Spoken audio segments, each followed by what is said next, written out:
I think also what's going to be interesting, especially as you guys progress through your careers, is deciding between audit or tax. On the audit side, you're going to be doing a lot more of like that journal entry, reconciliations, things that are more like seeing the financial side of things from bigger companies. On the tax side of things, you might be working on some smaller returns, family businesses, and also seeing obviously the tax return aspect, which is more compliance-based. You're preparing the tax returns, you're learning that. These clients were calling me with questions, which felt really weird. Like as a 25-year-old, 26-year-old, sitting there and having this person that's worth hundreds of millions of dollars calling you up and be like, oh, should I buy this car or should I lease it? And here we are today. And today I run a firm that next year will be doing $300,000 in revenue, and I don't work a single week over 40 hours a week. That's more or less just me with outsourced bookkeeper that is based in Brooklyn. I guess we'll get started. So real quick, show of hands again, accounting people.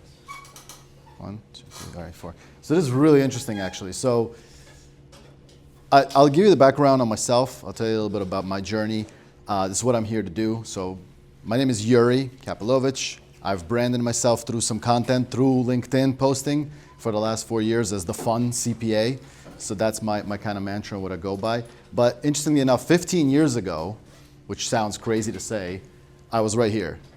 Well, not exactly here, because Tillit was actually like a dining room back then, where all you did was just go, like, just where you got your meals and stuff, and the classes weren't really here. But 15 years ago, I sat here where you guys were at, and I didn't really know what to expect. I didn't know where my career was gonna go, and I didn't know necessarily like what my accounting degree would translate to. But I was excited. I was excited because I had something that most of my other peers and the people that I went to school with in the accounting profession didn't have, and that was an offer to start full time. This was probably about 2 months before graduation. All of the career fairs were done. I didn't bother even going to them because I had an offer before that. So all the career fairs were done. All that stuff was over. I was excited. But the problem was that 2 weeks before graduation, I get a call from the HR person of the firm that I got an offer from. And she calls me up and she says, unfortunately, we have to postpone your offer by a year. So instead of starting in November 2010, you're gonna be starting in November 2011 now. And I was kind of shocked by it because I didn't know what to do. I'm like, okay, so like, what am I supposed to do? And then they said, and in the meantime, by the way, we'll give you an internship offer for a year. That's what you're gonna get. And everybody else around me has full-time offers. Everybody else around me is getting excited to start at the EY, the KPMG, and all those things. And here I am sitting there having an internship for a year. So that internship happened to be in the city. And then I would have to be taking the bus. After graduation, I moved back with my parents, which was in South Jersey. So that was gonna be like an hour, almost an hour and a half bus ride to go there.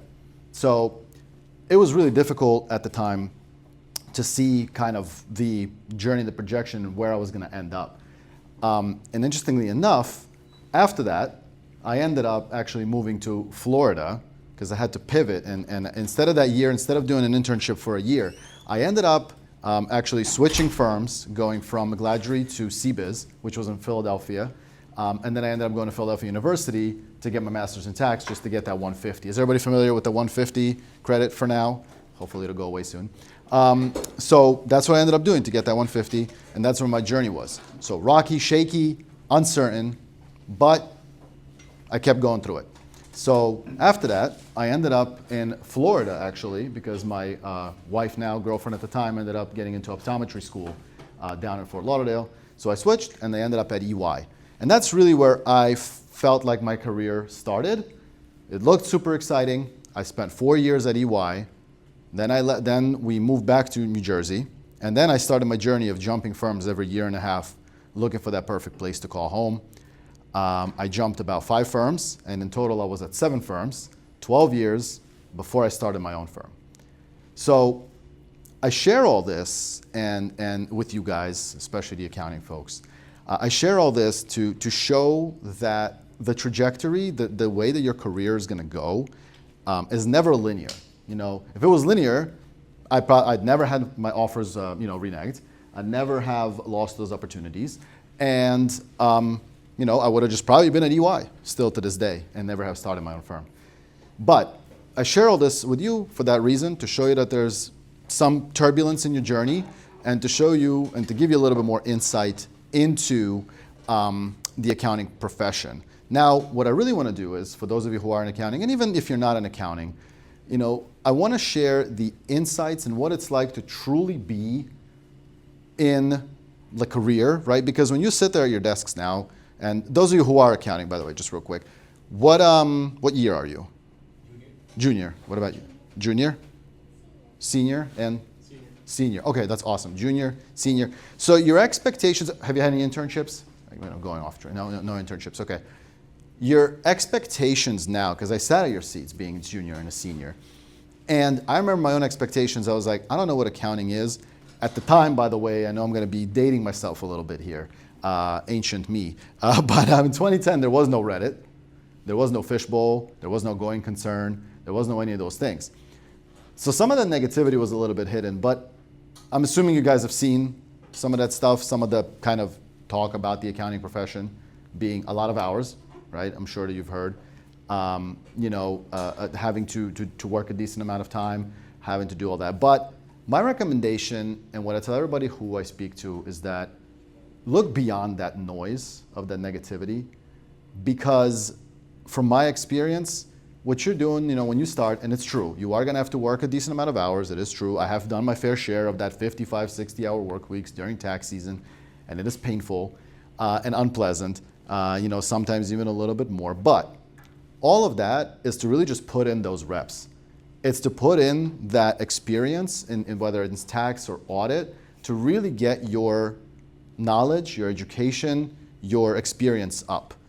And honestly, if you had asked me 15 years ago if I'd be doing what I'm doing now, having my own firm, having a podcast, doing YouTube stuff, traveling to do speaking engagements in various places, and posting an absurd amount of stuff on LinkedIn, I would have laughed at you and said that is nonsense.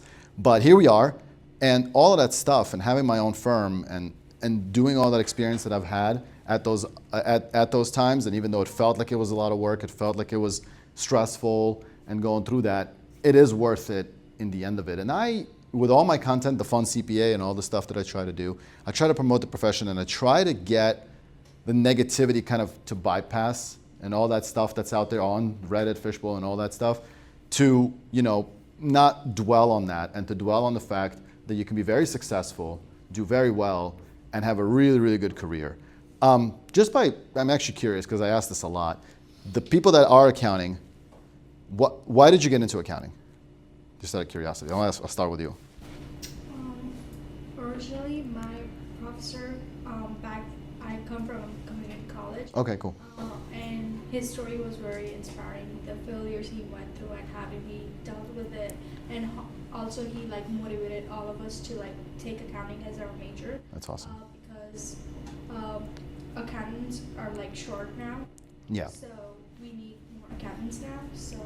It's a very good point. And honestly, it is a very good time to get into the profession, in my opinion, because I think in the next 2-3 years, you're a junior, you said, right? So you got a couple years before you graduate. I think the opportunities are going to be tremendous for it. What about you? Why did you get into accounting? Kind of similar to community college. A professor motivated me to go into accounting. I was actually in community college for computer science. Okay, interesting. I had to take 2 accounting classes, and I did really well in them, better than my computer science classes. Awesome. So I thought that it was more like a natural talent. Yeah, that's great. That's great. I think, and a lot of times when people start slowing down to go into something, I also feel like it's a good time to start going into that thing, to be a little bit of a contrarian. What about you? I saw accounting as a financial foundation for any company. That's awesome. I thought it would be really cool to delve into that. Yeah, that's really great. And what about you? When I was in high school, they offered accounting, so I decided to take the class, and I discussed with the teacher about how accounting goes, what type of things you can get. I thought it was Yeah, interesting. that's awesome. Yeah, so the mix of answers here that I'm getting out of why you got into accounting was inspired by a professor, in the community college, did well on accounting, felt like it was kind of spoke to you.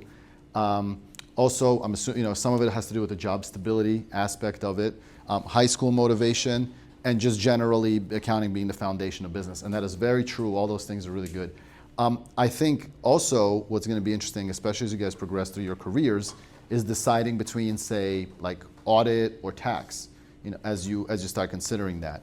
One of the things there is the foundation when you're talking about the accounting baseline foundation. On the audit side, you're going to be doing a lot more of like that kind of journal entry, reconciliations, things that are more like seeing the financial side of things from bigger companies. On the tax side of things, you might be working on some smaller returns, like a family office, family businesses, and also seeing obviously the tax return aspect, which is more compliance-based. You're preparing the tax returns, you're learning that. Now, the most interesting thing for me out of my career that I got out of it was that for me, it was getting the opportunity to work with people who were making between $50 to $100 million a year on the tax side and guiding them. So one of the things I never expected, as a student when I got into accounting was, in my mind, I was like, oh, I'm just gonna be sitting behind the desk and like not getting up and not going anywhere, not doing anything.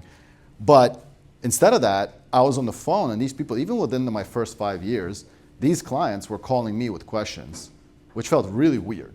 Like as a 25-year-old, 26-year-old, sitting there and having this person that's worth hundreds of millions of dollars calling you up and being like, oh, should I buy this car or should I lease it? So those are a lot of the things that I really didn't expect to get out of accounting, didn't expect to really have that opportunity to do those things. But fast forward beyond that, once I got my baseline, once I worked those hours, and once I was at all these firms, I realized that I really wanted to start my own firm. And it wasn't really a goal from the beginning, but it grew into that because I started thinking to myself, I don't want to work 60 hours a week anymore. I don't want to work 70 hours a week or whatever it is in tax season. I want to do things differently. So then, 2021, I ended up launching my own firm and starting to also post on LinkedIn. Just posting about the profession, sharing these insights that I just shared with you guys, but just to whoever was listening. At the time, nobody was really, paying attention. There was not as much traction on there. People were kind of just lurking mostly on LinkedIn. But as time evolved and as the years went by, the brand kind of started growing. The content started evolving. I started doing presentations. I started, the Fun CPA brand developed about 1.5 years after I started posting. I went to a few networking events. I went to a few of these, conferences, things like that, to promote the brand further. And here we are today. And today, I run a firm that next year will be doing $300,000 in revenue. And I don't work a single week over 40 hours a week. And that, to me, again, that was never the goal. Like that was never really the intention to build that. But it grew to it out of a need to the only intention was, I don't want to work 60 hours a week. I don't care what my day looks like. I want to work less than 40 hours a week. And here we are doing that. It's more or less just me with an outsourced bookkeeper that is based in Brooklyn. And so that's how I structured that. So that's kind of my journey. But what I want to say is this, for you guys, so those of you in accounting or really, and this could be even something that could apply to any of you who are either finance or marketing or supply chain or whatever you guys are studying. I want to leave you guys here with some actual actionable tips and advice for what's next as a junior, as a sophomore, as a senior. Soon you're going to be doing interviews. So I want to talk about interviews first. During an interview, so Career Center, or Career Center is still a thing, right? Like that's where you're going to submit all your resumes through, right? So you're going to submit the resume. You're going to get a hit. Somebody's going to say, hey, yeah, we'd love to talk to you. We'd love to have you guys, we'd love to interview you. Now, sometimes they'll do these like super days where you end up going to the firm location and spending like a day there and getting to meet people, and then they interview you. And sometimes they're just going to do like a phone interview or like a phone screen. And sometimes they could just come on campus, which is probably the most common. They should just come on campus for the interviews. So if you get selected for that and you get a firm, let's say one of these firms that recently came here, BDO, side note, crazy to be here following them up with being just me, some guy from LinkedIn. But let's say a BDO reaches out to you and says, hey, we want to interview you. So what I would do that's actionable once you find that out is one, obviously go on their website, research them. Think in your mind, a lot of times they'll ask you if you want audit or tax. To be perfectly honest with you, in your position where you are now, juniors or seniors, it's really irrelevant, to be quite honest, because you just want to get general experience in anything. Just put something on, to have something on the resume to get your foot in the door, because you can pivot once you're in it. Once you're in the profession, once you're in the firms, you can pivot. You can go to another firm and switch to tax. You can switch within this hypothetical BDO to tax.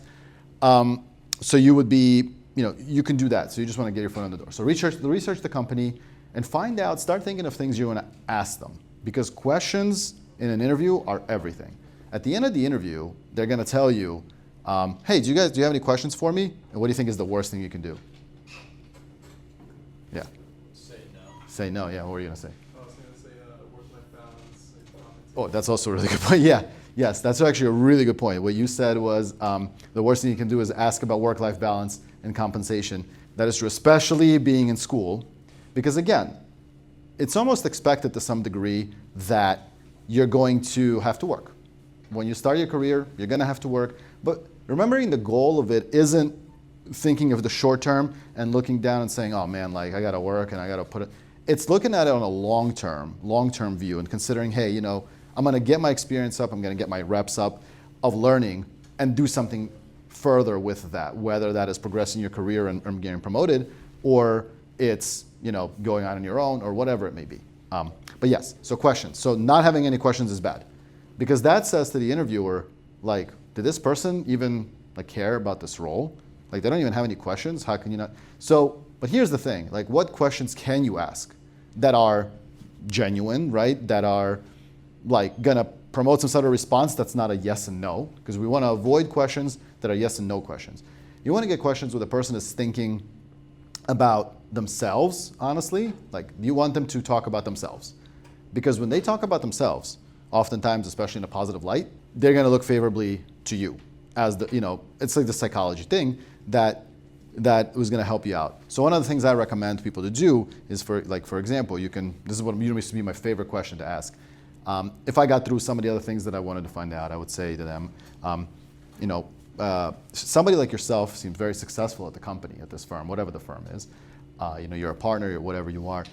How do I become as successful as you are?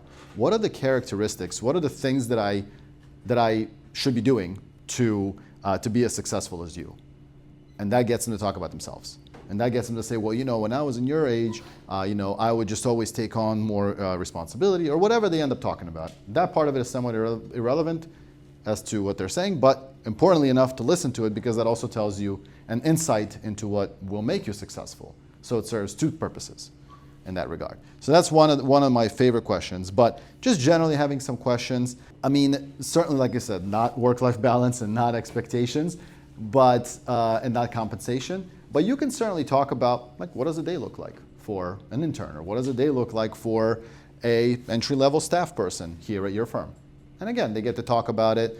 One of the other things that I really recommend to do, I used to do this all the time, if the interview, let's say, and if you're going to the venue, like if you're going to their office, in the interview, let's say at 12 o'clock, come in at 11:45. So come in a little early and just sit down in their entry. They usually have a vestibule, where everybody enters through. Sit down there and watch. And what I mean by watch is watch people interact as they walk in the hallways. When they walk past each other, do they say hello? Do they greet each other? Do they look at you? Do they say, hey, how are you doing? One of the top experiences that I've had at the firms that I was at actually were the firms where I sat there in that vestibule, in that entryway, and people looked over and they're like, hey, are you okay? What are you doing here? Who are you? And it's, oh yeah, I'm just here for an interview. That was cool, right? Because typically you just kind of walk on by. Everybody's just walking by whatever with their head down. But if somebody is open enough to say, hey, do you need any help, or what's going on? And they kind of pay attention to you, that's a good indicator that they're probably going to pay attention to you when you're working there, which you want to have. You want to have people in your corner. You want to have people open to mentoring you. So that's on the interview side of things. Now I want to also switch over, and I want to talk about some expectations and some tips for when you actually start. So you nailed the interview, you got the job, you signed the offer, and now it's your starting date. Most starting dates in accounting firms are in November, typically. So it'll be right around this time. What I would do, and literally the moment you walk into the office on your first day, you get through the pictures and your ID badge and all that kind of stuff. I would walk around, and this again applies to finance, to any other job, is get up and walk around to the different partners' offices. Do that, as a way of networking, whether that's partners or senior managers or seniors or people above you. Just introduce yourself. hey, I'm Yuri. Nice to meet you. I just started here. Just figured I'll stop by, say hello. It's a little bit of an awkward thing to do, but what grows out of that is now they're recognizing you. Now you're standing out already in a sea of other staff or interns or whatever it is. And now you're standing out in front, and you're going to be someone that they think of, maybe whether they have a job or something. Oh, hey, that guy came up to my desk and they seem to be interested. So maybe they want to learn. That's the intention. And then if they get a job or they get some job, they're going to say, hey, can you assign that person to it? So that's my first recommendation, is walk around, introduce yourself, learn about the people, see if you can go out to lunch with someone. And don't be hesitant to ask that, because a lot of times we're very hesitant to ask that. It's a little bit of a nervous thing, but I really recommend doing that. The next thing I would say is once you get on some jobs and you're starting to learn, soak it up and be a sponge. I always say that. Being a sponge in accounting, or really, again, in finance or whatever other professions you have here in the room, is very important. Because if you soak it up and you're a sponge, and you're just there to learn and you're asking questions, first of all, you're going to really speed up the rate at which you learn the information. You're going to, again, look like you actually care, right? If somebody's coming up to me and they're saying, hey, Yuri, I'm really struggling with this, can you help me out?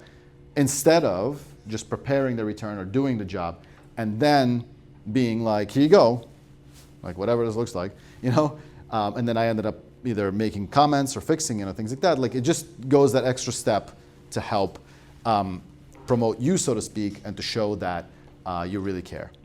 And that's kind of overall trying to, where I wanted to highlight, what I wanted to bring to you guys as some valuable things to learn. I mean, there's a ton of stuff you're going to do. Don't get discouraged again by some of the social media stuff or the negativity out there on Reddit and all that.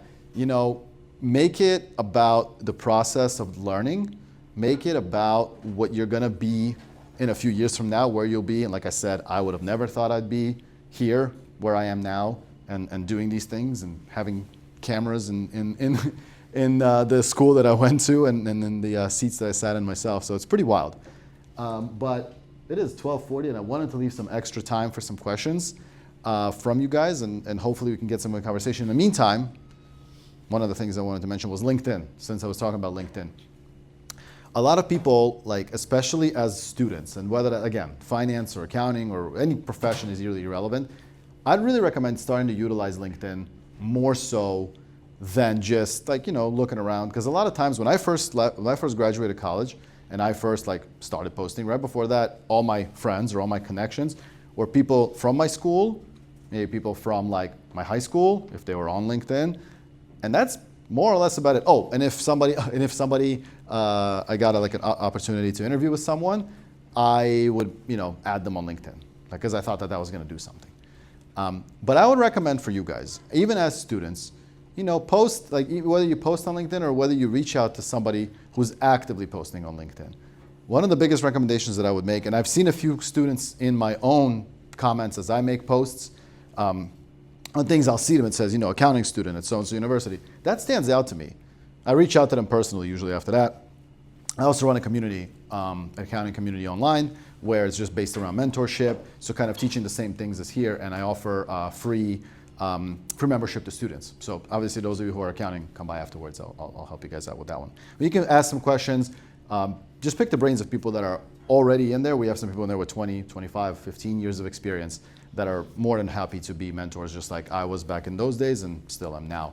But if you're on LinkedIn and you're getting an interview with someone, add them, but also don't hesitate or don't feel scared to shoot them a DM, shoot them a message. Say, hey, I got an opportunity to interview. Would love to chat if you could, but just get a little bit more insight. And one of the other things that I would also recommend doing is when you guys have the on-site, the career fairs here, at Rutgers. I remember those days, you walk into this big auditorium, usually it's on College Ave, and it's all of these firms. Everybody is there, all these different Prudentials there, KPMG, big names. I recommend when you walk up to that booth, just see, if you can, usually there'll be a younger, a staff person or a senior person there at the booth, like just alongside with the managers or partners. Talk to them. Get a good exposure there, because at the end of the day, after that career fair is done, they all go back to the office and they talk about who do they speak to at the career fair.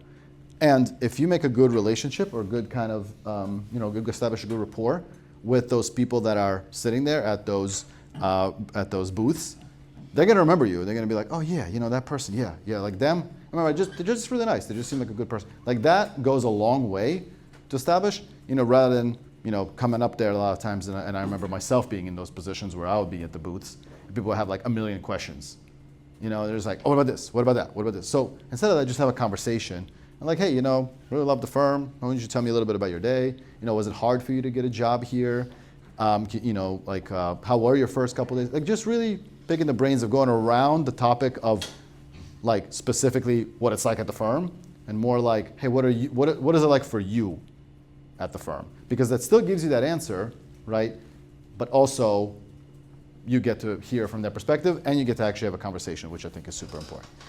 So now that I've done another 3 minutes of talking, does anybody have any questions? Yeah. What does your firm do? My firm? I'm primarily a tax-based firm. So I do tax returns for small business owners. Under 5 million in gross revenue is the target of my firm. We do the bookkeeping, we do all that stuff. But again, a lot of that knowledge, like one of the things I'll say is over the 12 years that I've been at the bigger firms, it really helped me from working with those $50 to $100 million in revenue and income clients. Like now, I feel very good. Like for the I don't have anything that I don't know how to do with the 5 million and below. And that's strategic and intentional. I don't want complication in my life anymore. I just want simpler tax returns, and that's what I do. Yeah. So I'm currently majoring in finance, but I'm a freshman, so I'm obviously cool. open to different things and stuff. Yeah. And I was just wondering, like, is like that entrepreneurial aspect of accounting like a really like possible option like all the time? Like, if you get into accounting, would you say like it's very feasible to open up your own firm? Oh, 100%. I mean, I would even go to say 1,000%, right? Because at the end of the day, it depends on you, right, as the person. So like, if you're entrepreneurial as a person, you'll figure out a way to do it, and to be entrepreneurial. But in accounting, I think it's especially in tax, it is very easy, right? Because if you learn the basics of how to prepare a tax return, let's say at these bigger firms for the people making millions of dollars, you can most certainly prepare a tax return with like somebody who has a W-2, like a 1099 document, and like whatever. Like it's pretty simple. So it might be like a lot of times, because I talk to a lot of firm owners and a lot of people who want to start their own firms, and they say, I want to do it so I can just get out of like this, like the working a lot of hours and to change up their lifestyle. It's very possible. The only challenge is as you do it, initially pricing, things of that nature are a little bit trickier, right? Because you just want to bring in as much income as possible, so you might lower your price, so all those kinds of things. But the short answer is yes, it is very possible. My brother is in finance, actually. He graduated 8 years ago from here, too. And he does more like FP&A work, financial planning and analysis. And so he was working for like HelloFresh, and he was working for a real estate company now doing their back-end analyses. But even for him, I'm sure if he wanted to do some kind of financial planning and projection work solo or like entrepreneurial, on his own firm and his own thing, he could do. So yes, very possible. Yep. Was it hard to enter the market when you started your firm? Because, for example, if you just go down the highway, you'll see so many accounting and tax firms, so clients may not even know, let's say, why they would go with a newer one when they already have so many options. Yeah, that's a really good question. So the question is was it hard to start my own firm, like to get into the market, to get the initial clients? Was it hard to do that, given that there's like thousands of accounting firms? You're 100% right. Not really. And I'll tell you why. So first of all, like when I first actually left the accounting firms and go out on my own, I ended up contracting. So more or less using the skills that I've learned over the last, 12 years, and then applying them and just like going to another firm that was willing to take me on at like $75 to $100 an hour. And I just did 20 hours a week doing that. So that was like a way for me to keep getting money in, so I didn't feel pressured to bring on everybody into my firm. And with the other 20 hours, I was just posting on LinkedIn, I was doing like content stuff, and I was just trying to grow the brand to reach more people. Word of mouth, interestingly enough, so I also had some clients on the side when I was at the bigger firms, but word of mouth spreads pretty quickly. So as soon as I got like those few clients on the side, and I said, hey guys, I'm going out on my own fully, they kind of recommended their friends, and that tended to grow. The LinkedIn stuff, I don't really post on there to get clients. I post on there for this kind of stuff to, bring in the profession, the allure of the profession. I just want people to feel excited about it. I also share my journey. I share my financials of the firm on LinkedIn as well. So I do some other different things like that. I have a podcast where I interview other people in the profession that are, pretty well known and have a lot to share. So just kind of bringing that value. But with that, what will happen every once in a while is a financial planner might reach out to me and say, hey, I really like your content. I got a few clients. You seem like you know what you're doing. And then they would refer. So direct referrals are very important to me from LinkedIn for people with their clients, because that really takes away a lot of that pricing negotiation. If somebody you trust tells you, hey, you should use Yuri, you're gonna use me because they told you to, and then pricing isn't as much of an issue. Is there any other questions? You guys are asking somewhere. Yeah. Who's the most interesting person you've had a phone call with or met using the podcast? Ooh, that's a really good question. So side note, that is a really good question to ask, at an interview. Obviously not about a podcast, because they're not gonna have podcasts. But who is an interesting? I would frame that question to someone who you're talking to is who is one of the most interesting people in your life that has helped you get to where you are today? When you asked me that was a really good question, because then again, it's certainly not a yes or no question, and it gets them to think back to their days of when they first started at their firm or wherever they are. That's a really good question. Now, as far as who's the most interesting person that I've had on the podcast, I could tell you, the one that got the most downloads, the one that seemed to be the most interesting, is actually this guy that's talking about private equity entering the accounting profession. So a very, very hot topic nowadays in everything that's going on. So he was probably one of the more interesting folks on the podcast itself. But I recently actually did an episode with this guy who we ended up having a rap battle on LinkedIn. It was a whole diss track thing. I wrote a diss track, he wrote a diss track, and so that's what we did on LinkedIn for a solid week. And then the aftermath of that was they were actually just at a conference, and that guy and his team were playing that song on a bus. All of this to say that was an interesting conversation, because we took that to the podcast with me and then the guy who we had that rap battle with. It was all pre-planned, by the way. And then we had a conversation about that, the impact of LinkedIn and how that got blown up because of it.